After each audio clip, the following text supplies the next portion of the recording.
In this video, we are going to go over the lasso tools. We're going to briefly go over layer masks again, blending modes, adjustment layers, and gradients. So this is a sculpture, and I want to make it look like there's nail polish on this sculpture, but make it look realistic in there. So what do? First, I unlock my layer. I go to Controller Command J. And then I go down and create a new adjustment layer. And it's this little icon right here. And it can also be, you can do an adjustment layer or a fill layer. But in this case, I would like to do an adjustment layer. I'm going to go over to levels. And you can also, once you've made that, you can just double click on that and it'll go over to the options here. I just want to adjust the contrast a little bit here, just so that when I do make my selection, and just so I have a little more contrast in general, but when I make my selection, it's nice and clear. So it's not a huge adjustment, but it's, it gives me just enough. So now I want to make my selection, and I want to explore with the lasso tools. So there's 3 lasso tools, and they're all really, they can be used for different things. I don't use the plain one so much, but it is nice sometimes if you just want to, select an area that you want to work with very quickly. So if I just wanted to do a really quick selection. So it's not very accurate, but it's very fast. Then the other one is the polygonal lasso tool, which is great if you want to create a selection that's you're dealing with a lot of angles and you want to capture those. So that's a nice thing about the polygonal lasso tool. And then the final one, the one that we're going to focus on a little more, is called the magnetic lasso. And it's great for a selection like this, where there's some roundness, but it's not too complicated. And there's a clarity of the edge. So it's not always great if you don't have a sense of where the edge is. It gets kind of difficult, and that's where you want to do more of your quick mask, or, within selected mask, you're using a brush. But in this case, all you have to do, and this is what's so cool about it, is you just click on the point you want to start on, and then you hold it, and you kind of drag it along the edge that you're trying to select.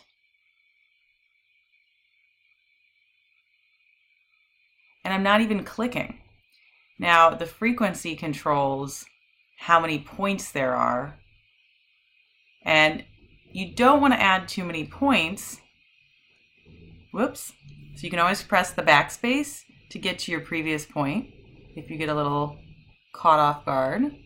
Now I'm going to add a point. Oh wait, no, it's getting one. No. I'm going to add a point right there to kind of guide it. And I'm going to backspace because I want it to be right on this edge. Backspace. So you can be pretty accurate here without doing much. Again, I'm going to use the hand tool by pressing the space bar. So that way I'm not getting out of the tool.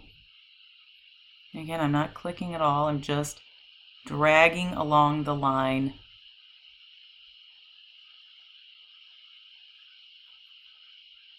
Now I'm going to backspace because I see that it's not quite lined up.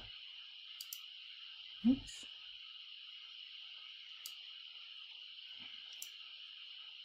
Whoops. So again, I want to go back to this one too. I mean, you can get very specific. You can be a little more general. You can have it do a really quick selection. And then, okay. So here's my selection. I can turn this into a layer mask right now. Or I can go up to selected mask and see if there's anything that needs to be altered. So you can kind of go back and forth into these. Actually, this looks pretty good. And just kind of going through a little bit, I actually want to feather the edges a little bit because I want it to be a pretty natural looking nail polish. And One way to do that is not to have a super hard edge around my selection. So feathering it is going to help it. I'm going to play with that just a little more. So it's going to be nice and feathered. Now, my output setting is going into a layer mask, and then I am choosing the red overlay to be on my selected area. So those are my options. So essentially, this brush is like your quick mask, but they've altered it and turned it into this selected mask workspace. And then you also have your quick selection tool here and a refine edge brush tool, which is good for hair when it's on a same color background. And then again, you have a lasso tool, so you can play with some selection areas as well with that here. So just getting you familiar with all of these tools. So my output's going to a layer mask. And so now it's in a layer mask. Now, as you notice, there's no more marching ants. So if you want to get those back, you can always press Control on your layer. And then you can always go to Control, deselect. So on a Mac, I'm guessing it's Command in that situation. Now that I have my layer mask, I can easily paint as long as I'm selected on this image and not the layer mask, because if you're selected on the layer mask, if you have the bounding box around your layer mask, then you are going to be just adding to that layer mask. Now, this is just, I'm gonna increase the size of this brush a lot. Oops, it's a little much. This is just a plain color, no blending modes, but you can see, because I chose to feather the edges, that it's more natural than if I had chosen to have a really hard edge. Now, if I wanted to just quickly play with some blending modes, I can already make this feel more a part of the sculpture just simply by doing that. So I can play with all sorts of, so the blending modes are categorized in darks and lights over here. So, okay, this is really, and it's nice, just simple. So it's just, that even is kind of fun. There's all sorts of ones you can play with.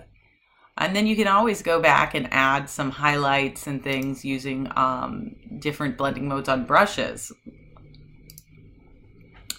Okay, overlay looks pretty good.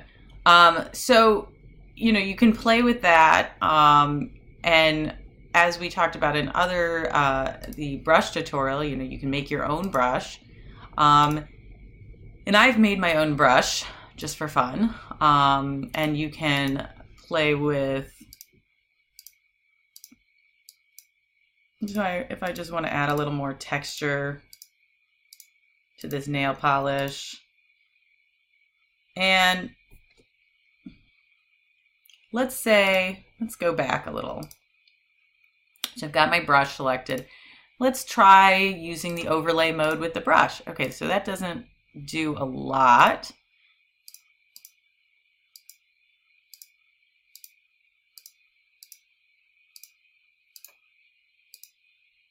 So that one doesn't do so much either. So you can really kind of go around and see what effect you like. So this is kind of nice. Now, right now my brush settings are on, so here are my brush settings. So I'm actually on scattering. So I have scatter up so that when I make a mark, so this is just a normal mark. But when you have scattering on, you can make it so that, you have multiple marks happening at once, which is what I wanted. So, you can really play around with the brush settings and make it as wild or, not wild as you want it. Okay, I like hard light. It's kind of a little bit transparent. It's not too, bring up the brush size.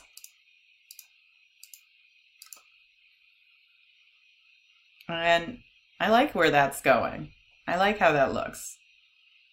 Nice. Okay, so I'm gonna go back though to this blending change, and I want to try to make a little bit of a gradient on this nail bed. Okay, so first I would go to my adjustment layer icon down here at the bottom of the layers panel.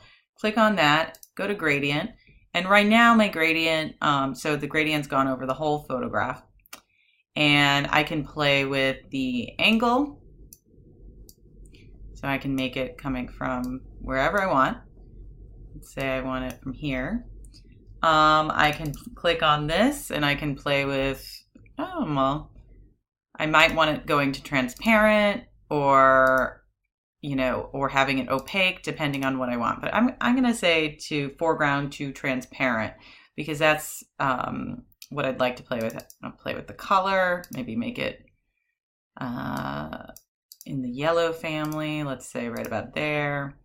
Okay, there's also this fun one. Okay, and again, this you can play with how far over it goes, like where the middle of it is. You can really play around with it. You can play with linear, radial gradients, which are really fun. But we're going to start with linear. Just going to do that. Press OK. Now, I want that inside the nail bed. So what do? I click on this layer mask that I created for the nail bed. I hold down Alt or Option for a Mac, and I drag it onto that layer. So then you can see that I have this, this lovely gradient. Now I can click on that gradient and I can play with that. I can still kind of adjust where the angle of that gradient is. Anyway, I like that. So it's still, and this still is on a blending mode, so I have that nice texture coming through. So that's really fun. So then I've got this cool effect happening simply by doing a couple different things. This is not a lot of layers or levels here, and I was able to create some pretty cool effects.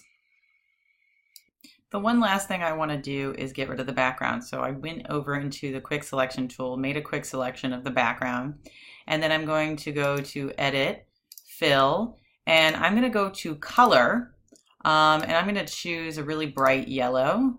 So, okay, so what I notice here is that the selection, I need to alter the selection a little bit. So I'm going to go back. This is where the selected mask, you know, is really helpful. So I'm just going to turn this into a selection because you can see everything that's been, in this case, you can see everything that's been selected. So I'm going to turn it into a selection and not a layer mask for this particular one. I'm just going to be doing a quick fill. But a layer mask is, or I could turn it into a new layer with a layer mask to be even less destructive than a selection. So I'm going to do that. And I'm going to go over to layers. And so now I have this new selection. And then I'm going to go to Edit, Fill, Color. And let's see. Whoops. But what happened was I just filled the layer mask and not the layer that I was trying to fill. So I'm going to do that again. I'm going to go to Color and I'm going to choose the color. Let's see here. Let's get that nice bright. Okay. And then, so the selection's pretty good. I could go back and fix a little bit. But I then wanted to do a gradient above this one, above this selection, and play with, and again, if I want to apply it to my mask, so let's see, I really want to do something, a spectrum, and play with that, something like this, kind of creating a pattern, and then you can change, you know, where that's, how these lines are lined up. You can change the color of it. So if I want it to be partially, let's just see that, or you could, you know, there's all sorts of ones you can play with. Okay. And they're really fun. So I can change the color there. Okay, and then I could maybe change this. All right, let's just say this is what we want. Gradient type. You can make a noise gradient instead of solid. So that's, you can play with that. You can play with the smoothness of the gradient. So there's a lot you can do. I can make it a radial gradient instead of make it an angled gradient, a diamond gradient. So let's do diamond. But in order to get that gradient in the background, I've got to put my layer mask over there. And so then now I have an image that is on top of a background with a diamond shaped gradient. And this is just a fun, silly image, but you can really apply this to a lot of creative projects. And that's the goal here, is to use these tools to make awesome source images for paintings or for sculptures.